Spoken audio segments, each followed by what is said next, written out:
In 1492, Christopher Columbus set sail westward, not to find a new world, but a shortcut to the riches of Asia.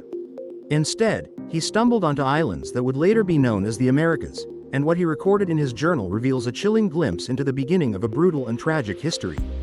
On October 12, 1492, Columbus landed in what he called the Indies, actually the islands of the Bahamas. The first people he encountered were the Taíno, a peaceful indigenous people who welcomed him and his men. Columbus wrote, "They are very gentle and without knowledge of what is evil. Nor do they murder or steal. They love their neighbors as themselves." But admiration quickly turned to calculation. Later, Columbus coldly observed, "They should be good servants. They would make fine servants. With 50 men we could subjugate them all and make them do whatever we want." Columbus was struck by the natives' lack of weapons, noting that they carried only simple spears. "They have no iron. Their spears are made of cane. They would make fine servants. They are very gentle and without knowledge of arms." Over the next few weeks, his tone shifted. Columbus ordered that some of the Taíno be captured and taken back to Spain.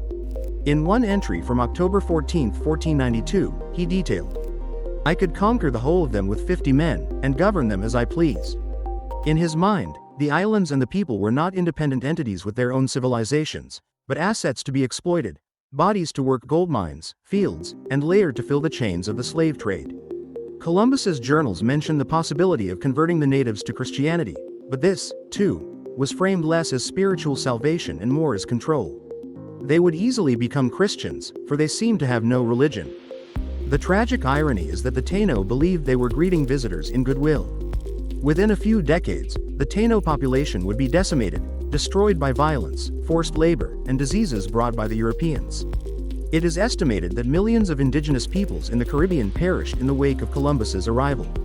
The first encounter was not one of mutual discovery, it was the first ripple in a wave of devastation. Columbus's own words, preserved in his journals from 1492 to 1493, offer a haunting glimpse into the beginning of colonization. The moment when exploration turned into exploitation. History doesn't always whisper, sometimes it screams, and sometimes it's written in the careful, chilling words of the men who caused it.